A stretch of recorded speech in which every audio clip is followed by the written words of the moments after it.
नमस्कार, आप देख रहे हैं सी न्यूज़ 12। तो मैं हूं ऋषभ सक्सेना। वक्त हो गया है उत्तर प्रदेश बुलेटिन का। उत्तर प्रदेश बुलेटिन में बात होगी चित्रकूट की, जहां ट्रैक्टर की चपेट में आने से किशोर की मौत हो गई।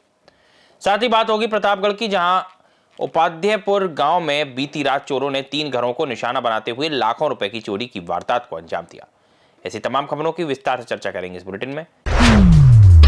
चित्रकूट जिले के राजापुर थाना अंतर्गत रुपौली गांव में गुरुवार दोपहर करीब 3 बजे निर्माणाधीन हेलीपैड स्थल पर 13 वर्षीय बालक अभिनंदन पुत्र शिव बाबू निषाद ट्रैक्टर की चपेट में आकर घायल हो गया, जिससे उसकी घटना स्थल पर ही मृत्यु हो गई।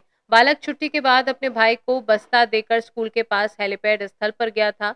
घटना के बाद ट्रैक्टर चालक मौके से फरार हो गया। घटना की सूचना मिलने पर थाना राजापुर पुलिस मौके पर पहुंची और मृतक का शव कब्जे में लेकर पोस्टमार्टम कराया। यह हेलीपैड निर्माण गांव में 15 से 16 फरवरी को आयोजित होने वाले 2 दिवसीय दंगल में कैसरगंज सांसद ब्रजभूषण सिंह के आगमन के लिए किया जा रहा है।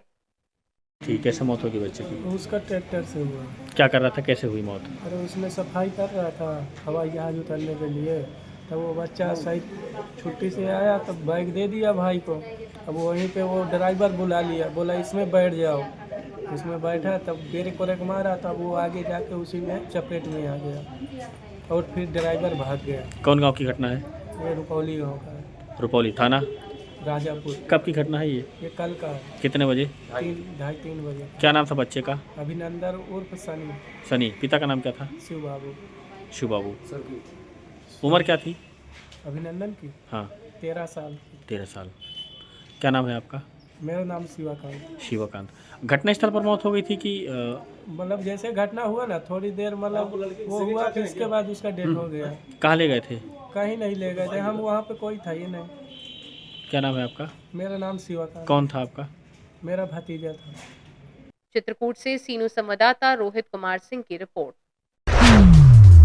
चित्रकूट जनपद के झांसी मिर्जापुर मुख्य मार्ग पर बांधी के पास गुरुवार सुबह 9 बजे ई रिक्शा पलटने से चालक रजन गंभीर रूप से घायल हो गया। रजन ई रिक्शा लेकर रायपुरा जा रहा था, तभी शराब के नशे में धुत एक युवक अचानक उसके सामने आ गया, जिसे बचाने के लिए ब्रेक लगाने पर ई रिक्शा अनियंत्रित होकर पलट गया। घायल रजन को परिजनों ने पहले रामनगर सामुदायिक स्वास्थ्य केंद्र में भर्ती कराया, बाद में गंभीर अवस्था में जिला अस्पताल रेफर किया।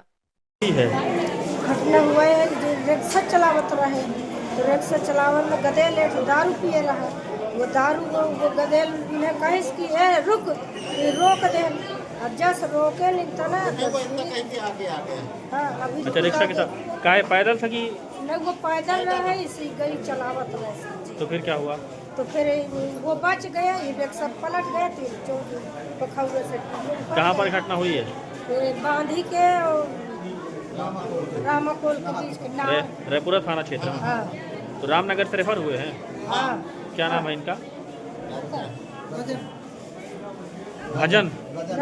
रजन। पिता का नाम? पिता का नाम भोंडी। भोंडी भोंडी। निवासी कहाँ के हैं? खंडेौरा। थाना? देवीपुर खंडेौरा थाना। रायपुरा। चित्रकूट से सीनू संवाददाता रोहित कुमार सिंह की रिपोर्ट। चित्रकूट जनपद के भरतकूप थाना क्षेत्र अंतर्गत इटखरी के नेता का पुरवा गांव में बीते गुरुवार 1.5 वर्षीय लक्ष्मी की खेलते खेलते नाले में डूबने से मौत हो गई। परिजन अपने काम में व्यस्त थे और लक्ष्मी घर से करीब 500 मीटर दूर नाले के पास पहुंच गई थी। लक्ष्मी के गायब होने पर परिजनों ने खोजबीन करते हुए शाम लगभग 5 बजे नाले में उसका शव देखा। हादसे में परिवार में कोहराम मच गया। सूचना पर पहुंची पुलिस ने शव को कब्जे में लेकर जिला मुख्यालय में पोस्टमार्टम कराया है। क्या घटना हुई थी? 1.5 साल के रहे, क्या हुआ था? वो नाला में गिर गई और वहाँ जब ढूंढत ढूंढत गया तब पाया। नाला घर से कितनी दूर था नाला? वह है करीब 400-500 मीटर है। कैसे पहुंच गई नाला पर? अब पता नहीं कैसे गई। कितने देर में आप लोगों ने देखा था? सगले गुहन में ढूंढते रहे, ढूंढते ढूंढते वहाँ पाए। डूबने के कितने देर बाद जानकारी हुई है? घंटा 1.5 घंटा के बाद वह 4-5 बजे तक। कितने बजे घटना है? अब लहास हम 5 बजे पाओ। शाम को। हाँ, क्या नाम था बिटिया का? लक्ष्मी। लक्ष्मी। पिता का नाम क्या है? राजेश। राजेश। कौन गांव की घटना है? इटखरी। इटखरी। कौन पुरवा है? नेतापुरा। नेता का पुरवा। थाना क्षेत्र क्या लगता है? भरतपुर। क्या नाम है आपका? शिवकुमार। कौन थी आपकी मिर्जापुर। बिटिया? कौन थी? नाटिन। चित्रकूट से सीनू संवाददाता रोहित कुमार सिंह की रिपोर्ट।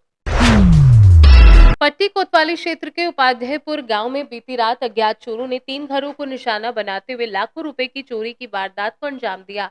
बदमाश बेशकीमती गहने और नकदी समेटकर फरार हो गए। सुबह घटना की जानकारी होते ही गांव में हड़कंप मच गया और पीड़ित परिवारों में दहशत का माहौल है। पीड़ित परिवार के सदस्य प्रेम शर्मा के अनुसार चोर देर रात घर में घुस आए और अलमारी व बक्सों के ताले तोड़कर सोने चांदी के आभूषण तथा नकदी पर हाथ साफ कर दिया। उन्होंने बताया कि जब सुबह परिवार के लोग जागे तो घर का सामान बिखरा पड़ा था और अलमारियां टूटी मिली। प्राप्त जानकारी के अनुसार चोरों ने गांव के प्रेम शर्मा, ब्रजेश तिवारी तथा अमरीश तिवारी के घरों को निशाना बनाया। घटना की सूचना पुलिस को दे दी गई है। सूचना पर पहुंची पट्टी कोतवाली पुलिस ने मौका मुआयना कर जांच शुरू कर दी है। आसपास के लोगों से पूछताछ की जा रही है तथा संदिग्धों की तलाश जारी है। पुलिस का कहना है कि जल्द ही घटना का खुलासा किया जाएगा। गांव में चोरी होने से ग्रामीणों ने पुलिस गश्त बढ़ाने की मांग की है। प्रतापगढ़ से सीनू संवाददाता रोहित जायसवाल की रिपोर्ट। रायबरेली के सताब ब्लॉक की ग्राम पंचायत सोइठा में प्रधान प्रतिनिधि राजा राम ने जल मिशन शक्ति के तहत आंगनवाड़ी और प्राथमिक विद्यालय में नाली, खड़ंजा, इंटरलॉकिंग टाइल्स तथा पानी की टंकी का निर्माण कराया और गरीबों के लिए आवास, वृद्धा पेंशन, दिव्यांग पेंशन समेत विभिन्न सरकारी योजनाओं का लाभ सीधे लाभार्थियों तक पहुंचाया। उन्होंने कहा कि जनता हमें मौका देती है तो हम उनके हित में दिन रात करते रहेंगे कार्य। परिचय दीजिए भैया अपना। मेरा नाम राजा राम प्रजापति है, प्रधान प्रतिनिधि सोइठा, विकासखंड सतांव, रायबरेली। इन 5 सालों में क्या आप विकास काम किया गया? 5 सालों में जनहित में जो भी करने लायक कार्य थे, जैसे इंटरलॉकिंग खड़ंजा है, लोगों के घर के जल निकास की व्यवस्था के लिए नाली निर्माण कराया गया है, अंडरग्राउंड नालियाँ हैं, ओपन नालियाँ हैं और रास्ते जो खेतों के आने जाने के लिए होते हैं, इन पर भी पूरी तरह से कार्य हुआ है। चक्रोड निर्माण हुए हैं, खड़ंजे हुए हैं। इस विद्यालयों का जो हमारे यहाँ प्राथमिक विद्यालय हैं, जूनियर हाई स्कूल है, इनके यहाँ टाइलीकरण का काम कराया गया है और मिट्टी भराव, शौचालय के कार्य भी हुए हैं, सामुदायिक शौचालय में भी, और यहाँ विद्यालयों में जो शौचालय हैं उनमें भी काम कराया गया है। और भी जनहित में जो भी कार्य होते हैं, बुजुर्गों की पेंशन व्यवस्था और अन्य काम, इनके लिए भी प्रयासरत रहा जाता है। लगातार सेवा में लगे हुए हैं। यदि जनता आपको दोबारा मौका दे रही तो आप जनता के हित में क्या काम करेंगे? बहुत से ऐसे कार्य हैं जो अभी तक संभव नहीं हो पाए, जैसे कि हमारे गांव सोइठा में चकबंदी नहीं हुई है कभी आज़ादी के बाद आज तक, तो इसके लिए हम पूर्णतः प्रयासरत हैं और प्रशासन भी हमारा सहयोग कर रहा है। जल्द ही प्रक्रिया यहाँ पूरी कर ली जाएगी। चकबंदी की ऐसा हमें आश्वासन दिया गया है सरकार द्वारा, और इन लेखपाल व नायब तहसीलदार द्वारा जो भी निर्देशन किया जाता है, मीटिंग लगाई जाती है, उनमें हमारा सबका सहयोग होता है। रायबरेली से सीनू संवाददाता वीरेंद्र साहू की रिपोर्ट। 14 फरवरी को पुलवामा में हुए आतंकवादी हमले में शहीद हुए भारतीय जवानों को देश भर में श्रद्धांजलि दी गई।